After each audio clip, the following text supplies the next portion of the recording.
Semana de Oração pela Unidade Cristã 2020. Gentileza gera gentileza. Primeiro dia da Semana de Oração pela Unidade Cristã.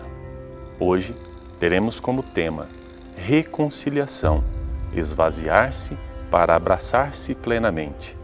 O texto base está em Atos, capítulo 27, versículos 18 a 19.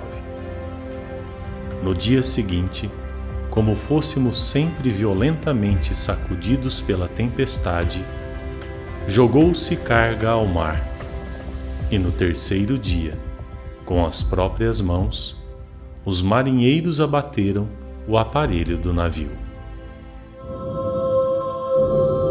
Acendemos grandes fogueiras. Nas noites da humanidade, nas noites do frio, da umidade, nas noites da rejeição, da exclusão, nas noites das nossas divisões, das nossas intolerâncias, acendemos grandes fogueiras para dissipar as trevas e aquecer o frio das noites, para acolher migrantes, refugiados, sem teto, sem casa, para vivermos em comunhão ao redor da mesma luz, para orarmos juntos ao nosso Deus uno e trino, Deus da gentileza que se antecipa, Deus das mãos que acendem fogos, Deus das mãos que acolhem, que partilham, Deus das mãos que cuidam, que juntam. Que tua gentileza desperte nossas gentilezas, para que na humanidade inteira gentileza gere gentileza.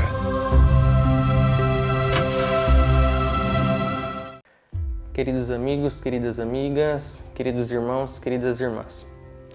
Nesta semana de oração pela unidade dos cristãos, eu, Padre Bruno Rafael, vigário paroquial da Paróquia Nossa Senhora de Fátima e Santuário Eucarístico Diocesano, da cidade de Cianorte, aqui me encontro com vocês, mesmo que seja uma transmissão por vídeo, para partilhar um pouco da reflexão que iremos fazer sobre um tema muito caro quando nós falamos sobre a Semana de Oração pela Unidade dos Cristãos. O tema deste primeiro dia tem como título Reconciliação, esvaziar-se para abraçar plenamente. E antes de mais nada, eu convido a cada um a nós termos em nossas mãos a Palavra de Deus, para que, mediante ela, que nos faz conhecer a Cristo, o Filho de Deus encarnado, feito homem, para a nossa salvação e para a nossa reconciliação, para que, instruídos por esta palavra, a gente chegue ao conhecimento da sua vontade. A palavra de Deus é fonte de nós conhecermos a Deus. A palavra de Deus, a Sagrada Escritura, é fonte da revelação. Então, hoje nós iremos fazer como meio de chegar ao conhecimento da vontade e como instrumento esta palavra. A reflexão que faremos se encontra no Evangelho de Lucas, capítulo 18, dos versículos 9 a 14. É uma parábola contada por Jesus, bastante conhecida, e que hoje iremos lê-la e refleti-la um pouquinho. É a parábola do fariseu e do publicano. Temos na palavra de Deus assim: para alguns que confiavam na sua própria justiça e desprezavam os outros, Jesus contou esta parábola. 2 homens subiram ao templo para orar. Um era fariseu, o outro publicano. O fariseu de pé orava assim em seu íntimo: Deus, eu te agradeço, porque não sou como os outros, ladrões, desonestos, adúlteros, nem como este publicano. Jejuo 2 vezes por semana e pago o dízimo de toda a minha renda. O publicano, porém, ficou à distância e nem se atrevia a levantar os olhos para o céu, mas batia no peito dizendo: Meu Deus, tem compaixão de mim, que sou pecador. Eu vos digo, Este último voltou para casa justificado, mas o outro não. Pois quem se exalta será humilhado, e quem se humilha será exaltado. Palavra da salvação. Glória a vós, Senhor. Queridos amigos, queridas amigas, queridos irmãos, queridas irmãs, para que nós cheguemos à compreensão do tema da reconciliação, vamos utilizar um pouquinho do nosso conhecimento próprio. A palavra conciliar-se com alguém tem a sua etimologia ligada à palavra latina concilium. A igreja, em diversos momentos, se reúne num concílio. A palavra concílio, em latim, significa reunião, união. E quando nós falamos em reconciliação, nós somos logo remetidos a novamente estarmos unidos, a nos reunirmos novamente. E se existe a reconciliação, nós pressupomos que, de certa forma, exista uma divisão. É a quebra da unidade, é o afastamento. Esta união que é desfeita, essa unidade que acaba sendo prejudicada, rompida. E é desejo de Deus que nós nos reconciliemos. O próprio Senhor Jesus Cristo, no Evangelho de João, na sua oração sacerdotal, ele nos diz sobre a necessidade de sermos um. E por que existe divisão, quebra da unidade? Não porque seja, de algum modo, atribuída a culpa a Deus. Se nós nos dividimos, é porque o próprio homem se afasta e se divide. A história da Sagrada Escritura nos narra mais ou menos isto. Deus e ser humano que são criados numa perfeita e íntima unidade de santidade. E o homem corrompido pelo desejo de ser e ter mais quebra essa unidade de santidade com Deus. É ali o início da divisão. É ali o início da necessidade de nós nos reconciliarmos primeiramente com Deus. E esta parábola que nós ouvimos hoje, segundo o evangelista Lucas, nos coloca diante da reconciliação com Deus, verdadeiramente. É uma parábola contada com Jesus, segundo o evangelista Lucas. É a parábola que Lucas inclui em seu evangelho, mas recordando que Lucas é justamente, dentre os 4 evangelistas, o evangelista da misericórdia. Ali Lucas inclui no seu evangelho parábolas do encontro, do reencontro, a parábola da volta, do abraço. É em Lucas que nós encontramos as parábolas da ovelha perdida, é em Lucas que nós encontramos a parábola da dracma perdida, é em Lucas que nós encontramos a parábola do filho pródigo. E temos aqui nessa parábola 2 homens que são colocados por Jesus como referenciais. Um publicano e um fariseu. Fariseu, vamos começar por ele. Fariseu era aquele homem considerado conhecedor da vontade de Deus, conhecedor da palavra, conhecedor dos mandamentos. E no seu modo de viver, procurava não uma pureza, mas um puritanismo. E acaba sendo ele mesmo corrompido e acaba se auto-enganando e se auto-traindo. Porque não tem o seu coração capaz de olhar com misericórdia para aquele que necessita de misericórdia. Não é capaz de colocar-se no lugar do outro. E nós só iremos entender a necessidade da reconciliação quando nós nos colocarmos no lugar do outro. Quando nós entendermos que cada um de nós somos falhos e imperfeitos e que não existe ser humano algum na face da terra que seja perfeito, totalmente santo. E utilizando o ensinamento da igreja, nos recordamos que um santo é um pecador que nunca desiste. Este fariseu é aquele que reza a Deus com seu coração endurecido, desprezando aquele que está ao seu lado.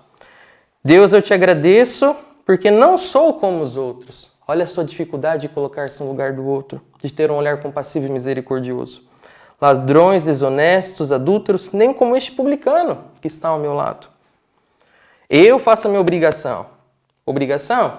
Preceito tão simplesmente? Ou verdade incutida na vida? Jejuo 2 vezes por semana e pago o dízimo de toda a minha renda.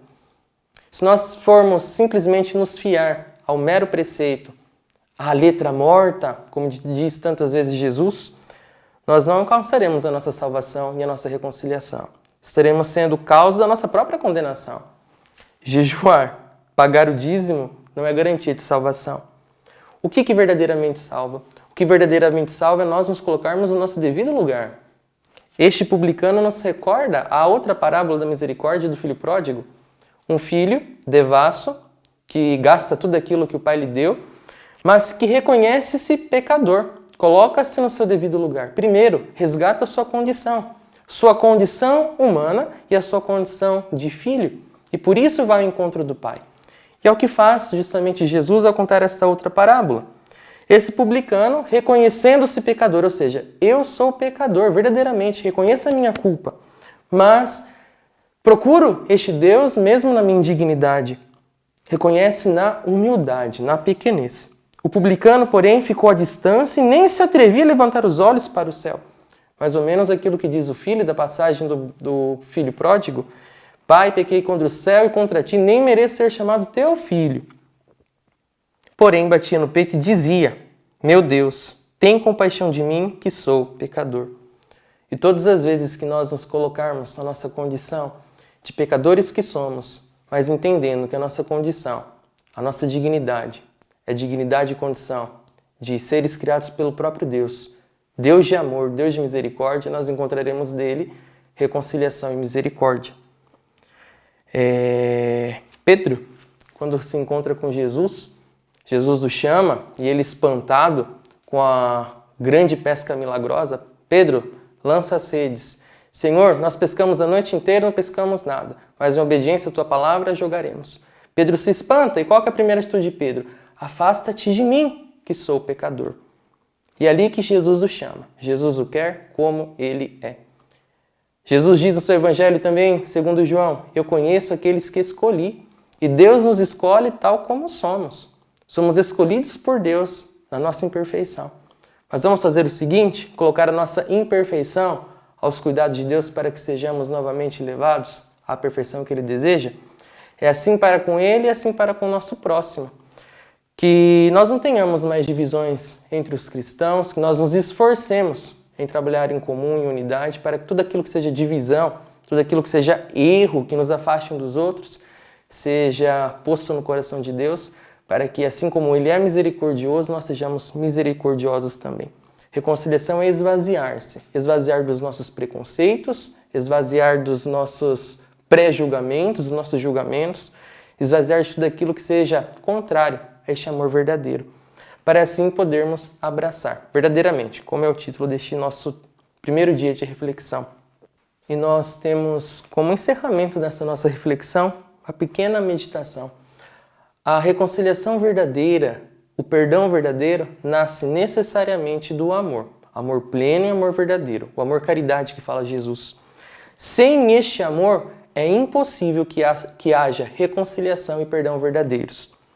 Nos diz assim, amar sem medidas não significa amar sem compreender. Significa amar compreendendo que as medidas não impedem que o amor cresça sempre mais. Amar sem medidas não significa amar sem errar. Significa amar, mesmo com erros, e, com eles, aprender que o amor supera todas as limitações. Este é o amor de Deus para conosco, que queremos com Ele aprender para manifestar aos demais esse verdadeiro amor. Rezemos todos juntos para que o nosso coração seja inundado plenamente por este amor. Convido a você, neste momento, a rezar conosco. Ó Deus, Pai de toda a criação, muito obrigado pela reconciliação em Jesus de Nazaré. Temos como comunidade de fé um grande desafio de suplicar e vivenciar sua compaixão numa sociedade marcada por ódio, desigualdades sociais e violências múltiplas que estigmatizam os nossos corpos, a nossa vida. Aqui estamos dispostos para construir pontes que levem à poesia, à liberdade, à comunhão, ao direito e à justiça. Ajuda-nos a promover a reconciliação e a paz. Assim seja. Amém. A mensagem de Jesus se traduz nas suas próprias palavras. Eu não vim chamar os sãos, eu vim chamar os doentes. Se fosse para chamar os sãos, aqueles que não necessitam, não haveria razão de Jesus estar no nosso meio, anunciando a misericórdia e a reconciliação. Ele veio chamar os doentes. E nessa condição se inclui todos os seres humanos. Que nós não construímos mais muros, divisões, mas que construamos as pontes que nos levem à verdadeira paz e ao bem comum.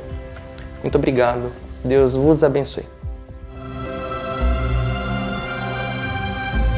Que o vento sopre suave sobre tua vida, trazendo sempre o aroma da paz. Que o fogo aqueça teu coração, deixando-o pleno de ternura e inquietação. Que a palavra que sair de teus lábios seja portadora de reconciliação e cuidado. Que a palavra que chegar a teus ouvidos seja recebida com carinho e possa receber de ti acolhida e aconchego. Que as línguas de fogo e o vento impetuoso possam ser bênção e impulso para as nossas vidas. Amém.